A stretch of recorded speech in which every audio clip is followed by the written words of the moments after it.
Welcome to our webinar this month. This is Jim Shine. I am the CTO for TopStep, and we're going to be discussing tips for integrating OpenAir using only API connections. We're going to need to answer what exactly that means. So let's look at our agenda for today. We're going to talk about OpenAir integrations in general, discuss the middleware or no middleware idea, talk about scripting and integration. Going to spend a little time on authentication because that poses some specific problems, and then talk through some obstacles and show you some of the successful integrations we've been able to do in the methods we're going to describe. Now, before we get folks too scared or not scared enough, let me throw out a jargon warning here. I could easily take this down a very deep technical path and lose a lot of folks. I can keep it at a very, very high level and lose other folks. So I will be doing my very best to walk the line between getting too technical and not technical enough. So feel free to drop questions into the Q&A section as we go along if I'm not getting into enough detail, or if I say something that is just too technical for folks to understand what I'm talking about. All right, for an integration overview for OpenAir, there's standard integrations that OpenAir provides with NetSuite, Microsoft Exchange, and Microsoft Project. In addition, they have a business intelligence connector that extracts data from your OpenAir reports. It does not extract data from the database. It only allows you to publish reports to a server that then can position them for import into various business intelligence type tools. So you have to actually write the report first in OpenAir, and then you can export it. It's got an integration manager tool that has many different names. We think the latest name is Professional Connector. But if you call it Integration Manager, your account managers will know exactly what you're talking about. And that's a tool that's very useful for importing and exporting data in and out of OpenAir, specifically on a one-time basis, although processes can be scheduled with this tool if you need to import and export things on a more regular repeating basis. And then, of course, there's an automated backup service that is used for automated backups. And what this does is it takes your entire database out of the MySQL format that it's in behind the scenes on OpenAir's now Oracle servers, and it exports that entire data set as text files, CSV files, or in MySQL formatted files that can then be loaded directly into another MySQL database. Now, if you're not familiar with MySQL, the pieces you'd probably want to know about this is that you can get a free version of MySQL that you can play around with. And if you have the automated backup service, if you've purchased it, you can try this out, load those files into MySQL pretty easily and see what this is all about without having to go purchase a MySQL license. Excuse me. Now, I should mention the automated backup service, the business intelligence connector, and the integration manager tool all have separate costs. So if you don't have access to these, it may be because you have not licensed them. So that would be something to look into. But what if you need a seamless integration with, say, Salesforce? That's pretty common. Or Jira, that comes up, or Slack, or Smartsheet, or QuickBooks Online. Okay, now this is getting a little bit out of control. What if you need an integration with any one of these pretty popular back office tools, or any number of back office tools that aren't listed here? Those aren't part of the standard integrations, and those aren't items that we really discussed in the last slide. You basically got three options primarily to connect with OpenAir. You've got a middleware approach, such as a Dell Boomi is a common tool. There's many other tools out there. Jitterbit provides a tool. MuleSoft has an integration tool. Celigo, many of them that are middleware tools designed to allow you to get data from one system to another. You can build your own through external coding. Basically build your own program, or have your IT folks or developers build an outside program that talks to whichever systems you're interested in talking to. Or you can build a script within OpenAir itself. And we're going to talk a little bit more in detail about that. Let's talk about some of the pros and cons here. The middleware has some benefits, and this is why people like this and why people pay for it. You usually will have pre-built connectors. So it already knows how to connect to OpenAir or Jira or Salesforce or NetSuite or Slack or whatever. It's usually got a nice user interface that makes it a lot easier to use than trying to build your own code. And you can usually find folks that know the tool. You can bring in a contractor that can get you started with Del Boomi, or somebody that can help you, build your integrations in Jitterbit or what have you. Now the cons, the first con, and this is the one that most folks honestly don't get past, these tools aren't cheap. There's some obviously cheaper than others. This is an area where we've definitely discovered the maximum of getting what you pay for really seems to hold. But most of these tools are going to cost a fair amount of money, and they're all subscription type basis, at least all the ones I'm familiar with. These middleware tools are limited by those pre-built connectors. Whatever the pre-built connector can do is what you can do. If it doesn't take full advantage of the tool's capabilities, then you don't take full advantage of the tool's capabilities. And we've seen those limitations come up actually quite a bit.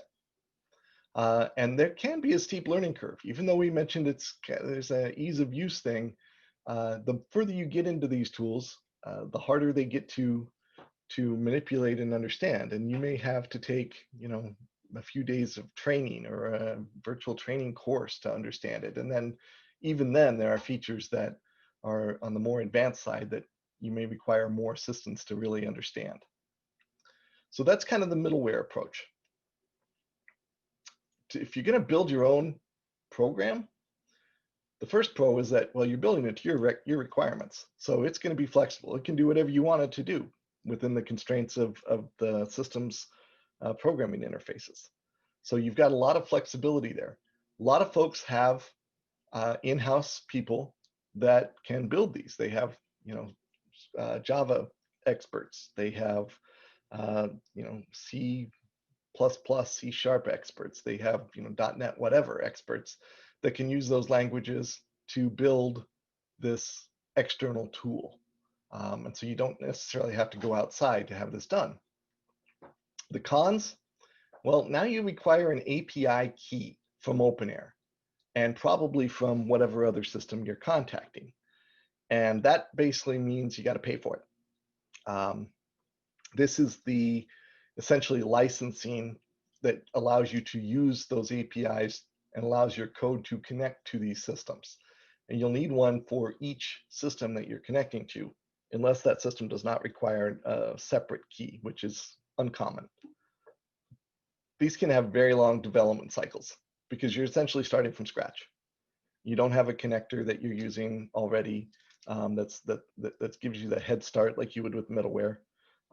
You have to build your connections, you have to build your security, you have to build your authentication. You really have virtually nothing there provided for you. You have to start from scratch. And after you're done building it, you got to hope that it's going to maintain compatibility with the future releases of either OpenAir or the tools you're connecting with. And even if it does, you still have maintenance on your hands. And now you're responsible for all of that maintenance. And you better hope that whoever built this application either sticks around a while or has built it in such a manner that someone else with those similar skills can easily pick it up and run with it. Last option is scripts within OpenAir. Again, this is going to be really flexible because you're building it to your specifications, to your requirements. It's going to have a shorter development time than either of the other options because you are not starting from scratch. If you're building this within OpenAir, it provides you with a framework already of OpenAir's data structures and connectivity points. It's fairly low maintenance. OpenAir, because this is built within OpenAir itself, they don't provide releases that break their own systems. In fact, you may, for those of you who've used OpenAir for a while, there are features in OpenAir that they sunset years ago that still work because they're never going to, at least not intentionally, they're never going to push a release out that breaks functionality that someone may be using.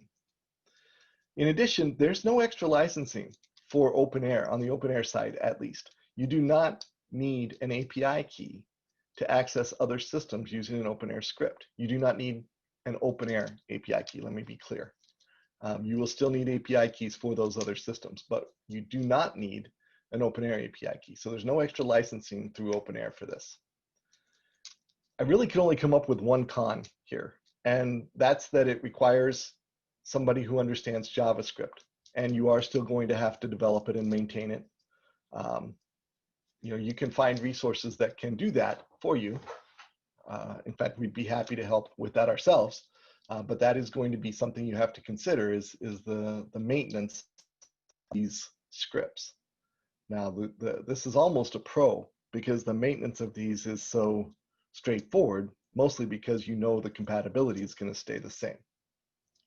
So we're really going to focus on this option because this is what we will recommend 9 times out of 10. Now you can say, well, what's the 10th case? When would you not recommend this? And I'll give you 2 examples of when we would not recommend this. One, if you already have a middleware tool that you are using for most of your integrations within your organization, and you have experts in that tool, it's probably going to make good business sense for you to keep all of your integrations in that tool. Even if it may be a little more time consuming and maybe a little more expensive to build, your future maintenance is going to be streamlined because you have everything centrally located and you're going to have resources skilled in that middleware tool. So for those folks who already are using a middleware tool for all of their integrations, that makes sense. If you have a middleware tool and you're only using it in spots, we'd probably still recommend the OpenAir scripting option, simply because the benefit of using the middleware, of having everything in one place, is not something your organization is concerned with. The second example that I give you where you might not want to use OpenAir scripting is if you're dealing with a tool that OpenAir can't reach. And we'll talk through what that means in a little bit. If you're working with a tool that does not have a programming interface that OpenAir can talk to, obviously OpenAir scripting is not going to be an option for you, and you're going to have to use a different method. Let's talk about what that means. So give you a little bit of an overview of the scripting center in OpenAir. If you're not familiar with it, this has been around for about 6 years. They designed it to be able to manipulate data within OpenAir, change values behind the scenes. It is a JavaScript language. They've added a set of functions specific to OpenAir that streamline reading from OpenAir's database, writing to it, various other options, quite a few other options actually. It uses OpenAir's API. So you don't have to worry about the scripting engine and their API being out of sync because the scripting engine is built on top of the API. Now they have just recently, in the last year, they added the ability to talk to other tools using standard protocols. And that's what we're really talking about here. They added what they call outbound web service calls that allow you to initiate a call to another system from OpenAir, from one of these scripts, and read data from it, or write data to it, or do whatever that other tool allows you to do through its programming interface. Can all be done right from OpenAir. And that's really what's opened the door to these integrations, is that functionality that they introduced last year. And it can communicate with any cloud or web-based tools that have a RESTful or a web service-based API. Now that's kind of a little more technical talk. What that basically means is if the system is accessible over the internet, not just within your own intranet or your own network, but over the internet as a whole. And it's using what is essentially a fairly standard structure behind the scenes. OpenAir can get to it. That is going to account for 98% of the tools that people are using in their back office today. I only know of personally one exception that OpenAir cannot communicate with in the method we're describing, which is QuickBooks. I think they call it Server, not the online version. QuickBooks Online we can reach. QuickBooks Server you can't. Now that is not really a big issue because OpenAir's integration manager has a QuickBooks integration built into it for QuickBooks Server. So you still have that option. That's the only tool that we've run into that you can't connect to from these scripts.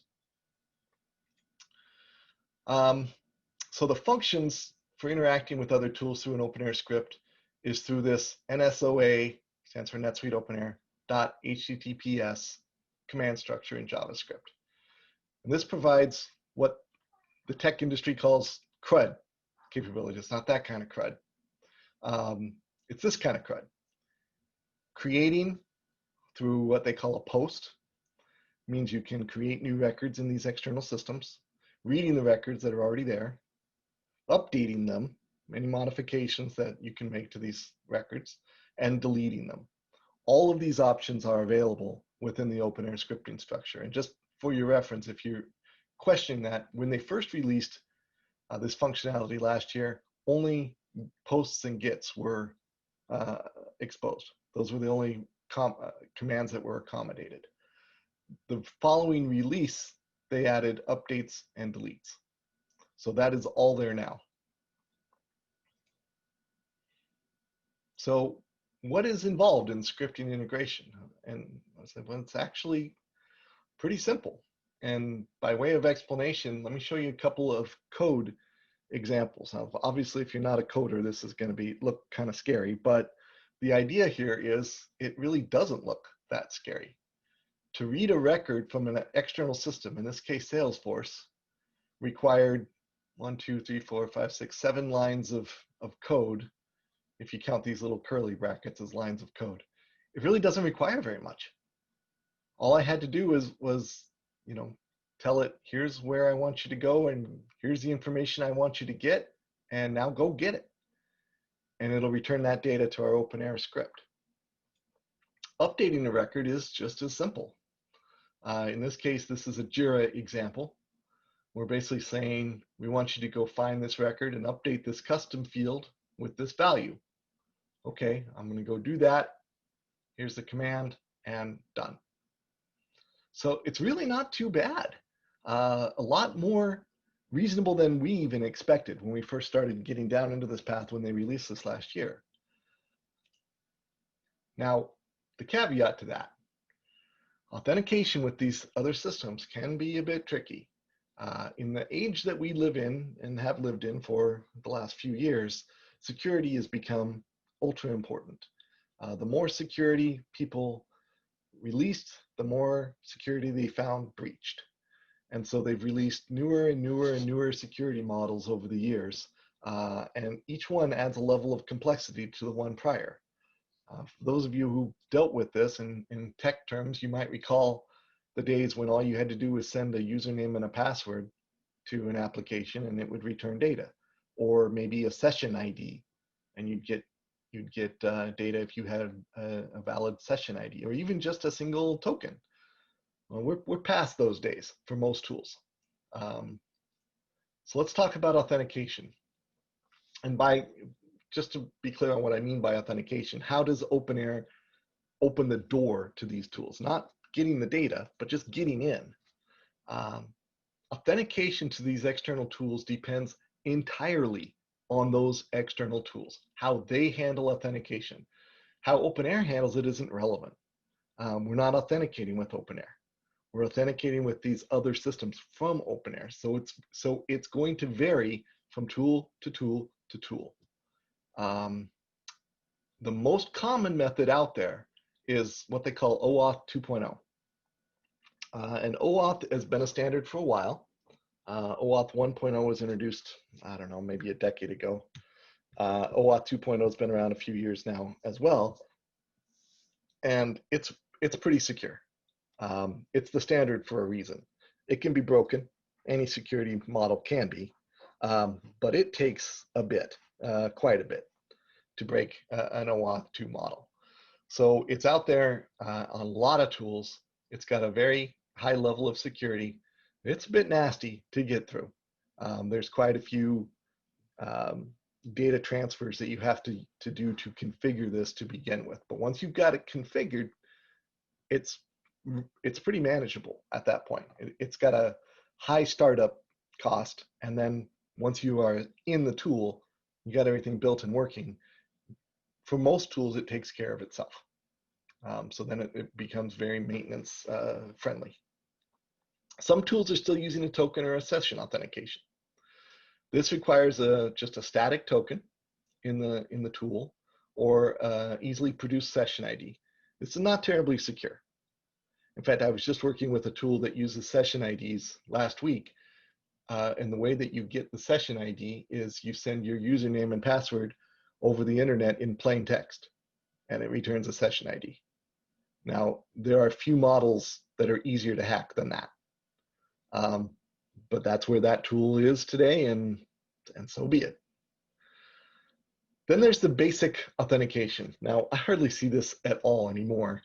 And as I'm saying that, I have to note that I saw it about an hour ago in a tool we've been asked to integrate with. And this is the model that they use, where you send your username and password, and that's it. And it's over plain text, and that's what you use to log in. That's far and away the least secure model out there, which is why you don't see it hardly ever. But if you're using, either sometimes older software is still using this, or sometimes software that's, in its early stages of infancy may still use this basic authentication. The point is, any of these can be handled through these OpenAir scripts. The OAuth 2 takes more effort, but it's still not terrible. It's anywhere from, depending on the tool, 2 to 4 hours to configure this. It's not too bad. If the tool has the word Microsoft in it, maybe 8 hours, but that's about it. It's about as high as it goes. So what kind of problems are we going to run into with these? Well, first one is OpenAir's got script and API governance limits. And what I mean by that, if you're using the API in OpenAir, you can read or write a certain number of records every day, every 24 hours. Once you hit that limit, you're done. It will not allow any other commands to go through that day. Now, it's a pretty high limit for the API. So it's not common that people run into this, but it's not, I wouldn't call it terribly rare either. I'd say between 5 and 10% of our clients have hit this API limit in the past. There's also a script limit, which is not nearly as simple, where the API limit is based on you can read or write this many records. The script limits are based on a point system. A read counts this many points. A write counts that many points. A delete counts this many points. And to initiate that counts this many points, but then it's this many per record. Trying to forecast if you're going to hit that limit or not is a challenge. Can be done, but it's a challenge. And that's one we hit a little more often. Probably 10 to 15% of our clients run into this one. Still not a lot. It's really just a matter of if you're quite large, you have quite a large amount of data you're trying to process, you could hit these. If you're trying to process data at very frequent rates, you got a good chance of hitting these. So you have to, when you're architecting these integrations, you have to consider those, plan around your volume. Now, you also can pay OpenAir a certain amount to increase those rates for your particular instance, so you do not hit the governance as often. That's not a common solution, Most folks don't have to do that. I think I only know of one or maybe two of our clients that have ever done that, but it is an option. OAuth 2, which like I said is the most common authentication model, requires what they call a callback URI, an address that the system can send something to. Well, OpenAir doesn't provide that. You can't send something back to a URL in OpenAir. And again, I don't want to get too deep into the technical nature of this, but basically it requires a manual intervention for initial setup. So when you're using an OAuth 2 model with an OpenAir script, there's manual work that has to be done in the secondary tool to establish this. It can't all be, nicely automated. Again, as I mentioned, it doesn't take a tremendous amount of time to do that, 2-4 hours, unless it's Microsoft. But it can still be something to be aware of that you're going to need to make that manual intervention. If you are running a server-based, so still a web-based tool, but you've got it installed in your environment on your network sitting behind a firewall, that's going to provide some problems. The biggest culprit here is Jira Server. If you're using Jira Cloud, no issues. If you're using Jira Server, OpenAir's got to get through your firewall. Now, OpenAir provides methods to do that. Poking holes in a firewall, any network guy can tell you that's no big deal. In terms of what it takes to do it. In terms of what it takes to get it approved, well, that could be a really big deal. But in terms of what it takes to do it, no big deal, as long as you know where that request is coming from. And so they use an IP address to say that request is coming from OpenAir. Well, OpenAir changes its IP addresses on an unannounced and somewhat frequent basis. So you can't tell that this is coming from this address or that address. They recommend that you say if it's coming from this domain, so the openair.com domain, and then you don't have to worry about the address because they're all associated with that domain. But some organizations have determined that that's a security risk and aren't willing to do it. So if you are trying to connect to a server-based app that's sitting behind your firewall, be aware that there's going to be some discussions around that. It's a solvable problem, but it is a problem. Almost all of these integrations are going to require the person setting it up to have administrator access to your external system to set it up. Now, in most cases, that person does not, or system user, or however you do it, does not need administrator access going forward. It's only required for the configuration, the initial setup. Sometimes that can be difficult to get even for that brief amount of time. So something you need to be aware of with your IT teams, that you're going to need that administrative access to set this up. For a small number of tools, they are going to require that the user that is running this integration has that administrative access permanently. Now, it's not very many that need that, but there are a few where that is the case. And then the last piece, the integrations are restricted to whatever functions OpenAir and the external system have exposed to these APIs. Now, that's not much of an obstacle because most of these systems have exposed just about everything their tool can do. And so it's really not too big an issue. On the OpenAir side of things, there are a handful that they have not exposed for reasons that I do not know, that every now and then come up and cause a problem. For example, if you have an integration that you want to remove revenue transactions, say you're replacing them with something, you're splitting them out and you want to create the new ones and have the old one expired or something like that. Deleting revenue transactions is not an option in OpenAir's API. For whatever reason, they simply have not exposed it. So that's something that you're just not going to be able to do. And it seems kind of random. There's 3 or 4 others, and every tool seems to have 3 or 4 things that, for whatever reason, they just have not exposed. Again, we don't run into this very often as a problem. They have them, but they're usually not something people necessarily want to do anyway. But it's something that you always want to run a quick proof of concept to make sure that these tools can do what you're trying to get done. So some of the successful integrations that we've been able to build through these OpenAir scripts so far. And this is just from our experience. I can't really speak to what other groups have been able to do. This slide might look a little familiar. We've built integrations through OpenAir scripts to every single one of these tools that we're showing here. We have Slack integrations running internally, Salesforce integrations running internally for our own use. We have Jira running for our own use. We've done Power BI work through these OpenAir scripts, you know, on and on. And there are probably, in fact, I know there's at least one other that I just found out about this morning that we succeeded in doing. So this list is only getting longer. As I indicated earlier, we've actually only found one tool that we have not been able to get to through an OpenAir script, that being QuickBooks Server. They're standalone. That's the only one we have not been able to connect to. So chances are, if you're trying to connect to another application through an OpenAir script, very likely you'll be able to do so. That's all I had to present today. If you're interested in knowing more about this or any of our other topics of expertise in OpenAir, please feel free to reach out to us. You can visit our website. We've got a new chat function on there that you can use. You can see our tweets.